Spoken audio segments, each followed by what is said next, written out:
Assalamualaikum warahmatullahi wabarakatuh. Berjumpa lagi di channel DigiSign. Kali ini kita akan membedah kisi-kisi PTS Ganjil kelas 8. Nah,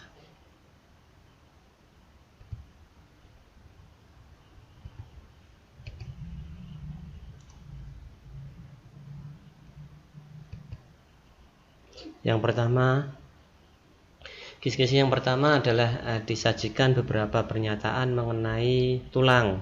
Peserta didik dapat memilah fungsi tulang pada manusia yang paling tepat.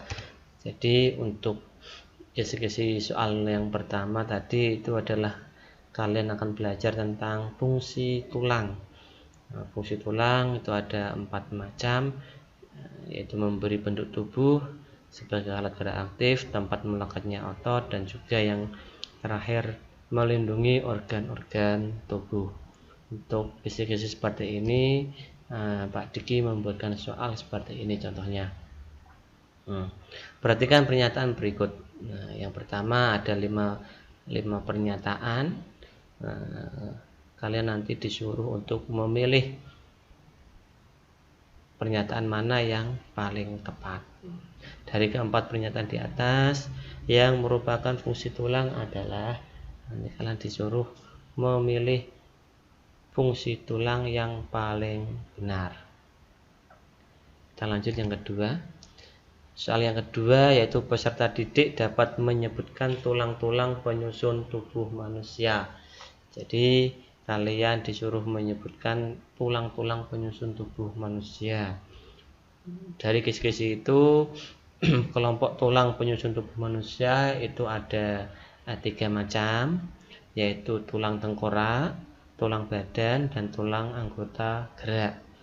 Dari kisi-kisi itu juga Pak Diki membuatkan soal, contohnya seperti ini.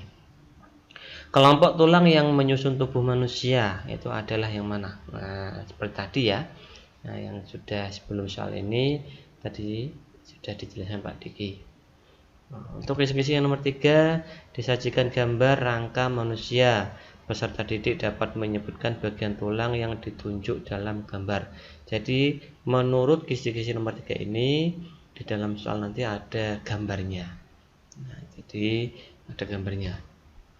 Dan juga nomor 4, 3 dan 4 juga sama ini. Diberikan gambar bagian tulang manusia. Peserta didik dapat menentukan bagian dan fungsinya. Jadi nanti di nomor 3 dan di nomor 4 itu ada gambar tulang manusia. Ini contohnya. Ini buat contoh ini gambar tulang manusia. Jadi kalian harus hafal ini tulang apa, dan tulang apa. Ini contohnya. Pada gambar tersebut bagian yang ditunjukkan dengan huruf X. Nah, tulang apa itu yang di X? Kisi-kisi nomor 5, disajikan beberapa nama jenis tulang. Peserta didik dapat mengelompokkan tulang-tulang yang memiliki bentuk yang sama. Jadi tulang-tulang yang memiliki bentuk yang sama. Penjelasannya adalah itu macam-macam tulang. Kemarin sudah saya jelaskan di kelas, yaitu tulang berdasarkan bentuknya ada 3 macam. Tulang pipa, tulang pipih, dan tulang pendek. Nanti macam-macam tulang pipa itu apa, tulang pipih itu apa macam-macamnya, dan tulang pendek itu macam-macamnya apa. Contohnya seperti ini. Perhatikan nama-nama tulang berikut. Ini nanti ada beberapa tulang. Berdasarkan data tersebut yang termasuk tulang pipih. Artinya nanti kalian disuruh memilih yang termasuk tulang pipih itu yang mana aja di antara 1, 2, dan 3 dan 4. Karena disuruh memilih. Selanjutnya yang nomor 6, disajikan gambar bagian tubuh yang terdapat sistem persendian. Jadi kalian nanti menentukan sendi-sendi yang ditunjuk. Ada gambar. Jadi nanti kalian menunjukkan itu sendi apa. Nah, sendi sudah kalian catat juga, yaitu sendi ada sendi gerak ada 4 macam. Sendi geser, engsel, putar, dan peluru. Saya yakin kalian pasti sudah menghafalnya. Contoh soalnya seperti ini. Sendi-sendi yang ditunjukkan oleh X dan Z adalah, nah itu sendi-sendi yang bekerja di telapak tangan. Itu sendi apa aja? Selanjutnya yang nomor 7, juga disediakan gambar berbagai bentuk sendi manusia. Dapat menentukan jenis sendi yang diminta, juga sama. Ada gambarnya ini. Saya contohkan seperti ini. Itu ada gambar tengkorak. Kalian disuruh menentukan di mana sendi putar dan sendi pelananya. Nah, menurut gambar itu. Selanjutnya yang nomor 8, juga disediakan gambar sendi manusia. Jadi bisa menganalisis fungsi sendi. Nah, nanti ada gambarnya. Contohnya seperti ini juga. Gambarnya juga sama seperti tadi. Ada gambar tengkorak. Nah, jadi sendi yang ditunjukkan huruf D. Nah, itu sendi apa itu? Antara pangkal paha. Nah, pangkal paha. Itu nanti sendi apa? Fungsinya apa? Selanjutnya yang nomor 9, disajikan gambar salah satu jenis otot. Nah, nanti juga ada gambar tentang otot, menganalisis letak ototnya tersebut. Kemarin sudah saya jelaskan juga bahwasanya otot itu di dalam manusia ada 3 macam, yaitu otot polos, otot lurik, dan otot jantung. Ada beberapa perbedaannya, sudah kalian catat di buku catatan kalian masing-masing, dan itu juga gambar-gambarnya. Contoh soalnya yang saya buat adalah berdasarkan ciri-ciri yang terlihat pada gambar, otot tersebut terdapat pada bagian. Nah, kalau menurut gambar seperti ini, termasuk otot. Nah, ya, ototnya pasti kalian tahu. Otot apa itu? Nah, sesuai gambar ini. Itu ada toh? Sama persis. Selanjutnya, yang nomor 10, disajikan beberapa pernyataan. Peserta didik dapat menentukan ciri otot yang diminta. Jadi sama, ada pernyataan. Ini juga saya berikan contoh seperti itu. Ada beberapa pertanyaan, ada 5 pernyataan. Pernyataan di atas yang menunjukkan ciri otot lurik. Lagi-lagi perbedaan otot polos, lurik, dan otot jantung perlu kalian hafalkan. Nomor 11, di sini juga disediakan gambar lengan tangan. Peserta didik dapat menganalisis gerak otot yang terjadi ketika digerakkan. Ini. Nah, jadi ada otot antagonis dan juga ada otot sinergis. Pada saat otot antagonis, kayak seperti menggenggam itu. Jadi yang otot bicep itu yang berkontraksi atau yang kencang, dan otot tricep itu yang relaksasi atau yang lentur, yang lemas. Beda dengan otot sinergis. Saat otot sinergis, jadi yang kencang itu adalah yang otot tricep, yang relaksasi itu yang otot bicep. Nah, ini saya berikan contohnya. Sama seperti tadi saat tangan menggenggam. Pada ilustrasi otot antagonis tersebut, peristiwa yang terjadi adalah mana yang kontraksi itu yang kencang, dan mana yang relaksasi itu yang lemas.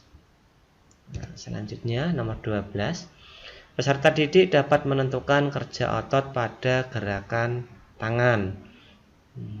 Pak Diki juga ini gerakan tangan, ada pronator dan supinator. Kalau pronator itu menelungkup, kalau supinator itu menengadah. Menengadah itu menghadap ke atas. Nah, ini contoh soalnya yang saya buat. Menurut kisi-kisinya adalah gerakan menelungkup dan menengadah telapak tangan merupakan contoh dari kerja otot. Tadi ya, ini sudah saya jelaskan. Untuk nomor 13, peserta didik menghubungkan gejala yang diderita dengan jenis penyakit yang dialami seseorang terkait gangguan tulang. Nah, tentang gangguan tulang, ini saya contohkan. Seorang wanita mengalami gangguan pada tulang sehingga menyebabkan penurunan massa tulang sehingga tulang menjadi rapuh, empuk, mudah patah. Dokter menyarankan untuk memperbanyak konsumsi kalsium dan vitamin D. Diagnosa dokter menyatakan bahwa wanita tersebut mengalami gangguan sistem gerak, yaitu menurut soal ini tulang menjadi rapuh itu termasuk penyakit sistem gerak yang mana?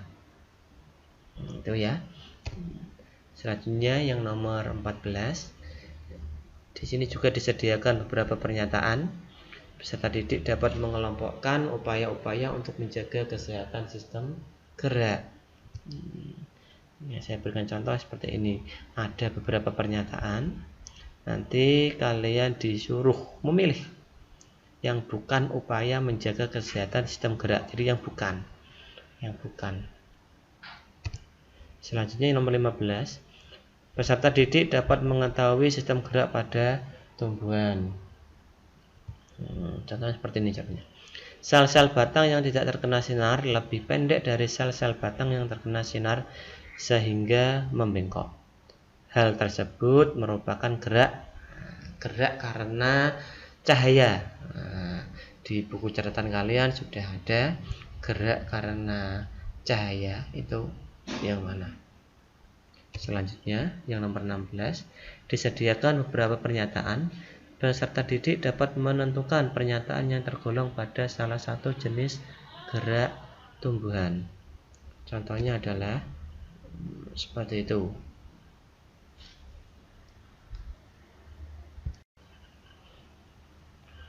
Untuk yang nomor 17, peserta didik dapat mengetahui ciri khas dari gerak-gerak tumbuhan.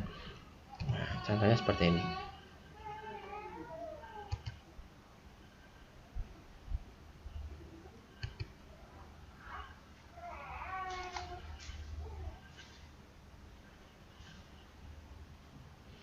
Contohnya seperti ini.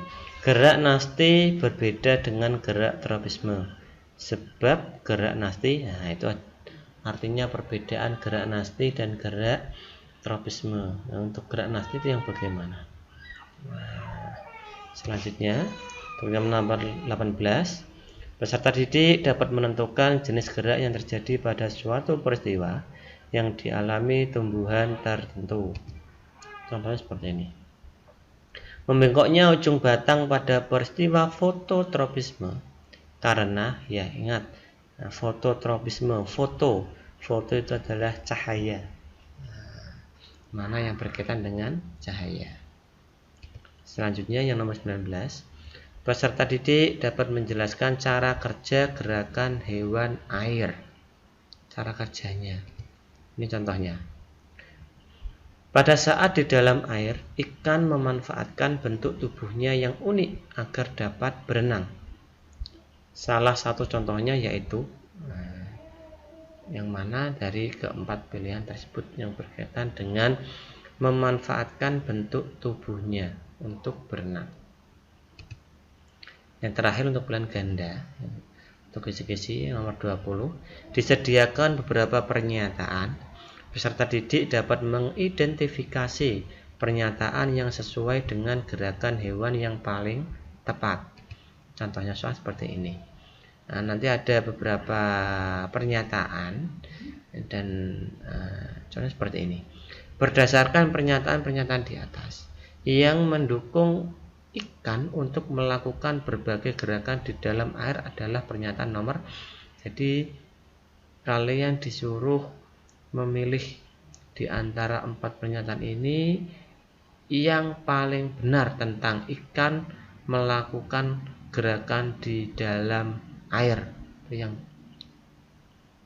bagaimana yang benar?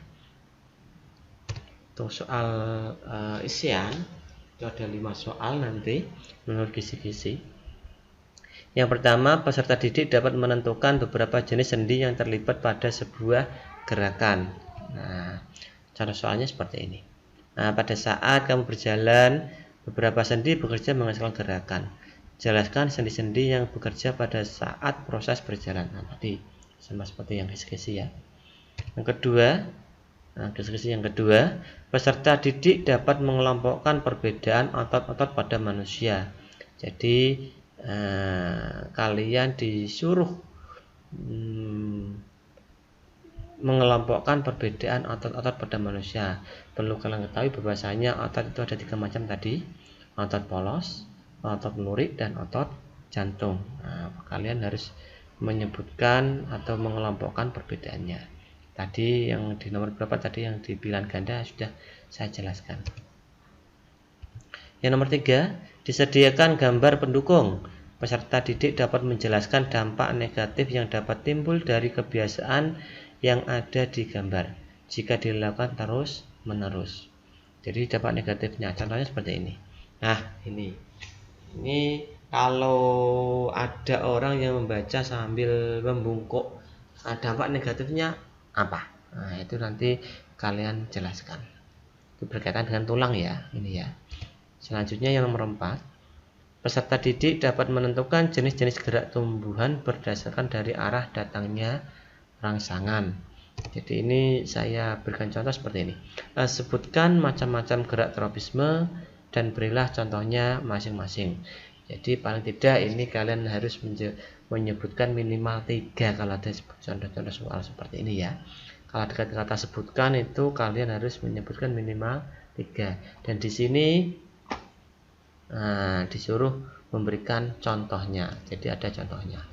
Yang terakhir nomor 5, peserta didik dapat memaparkan prinsip gerak pada hewan peterbang yang diterapkan dalam bidang teknologi.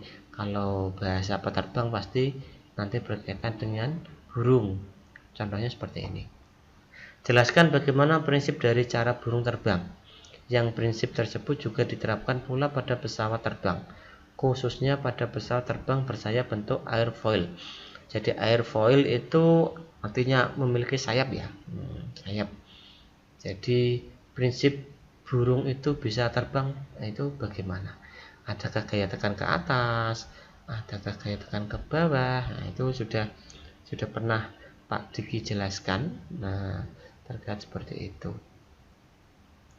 Nah, selamat belajar yang rajin, belajar yang tekun, semoga berhasil. Jadi usaha itu tidak akan mengkhianati hasil. Selamat belajar malam ini, semoga berhasil mengerjakan soal PTS mata pelajaran IPA. Jangan lupa besok sebelum mengerjakan tenangkan pikiran dulu, baca doa, dan berkata, saya pasti bisa. Cukup sekian dari saya, kurang lebihnya saya mohon maaf. Selamat berjumpa di channel saya berikutnya. Assalamualaikum warahmatullahi wabarakatuh.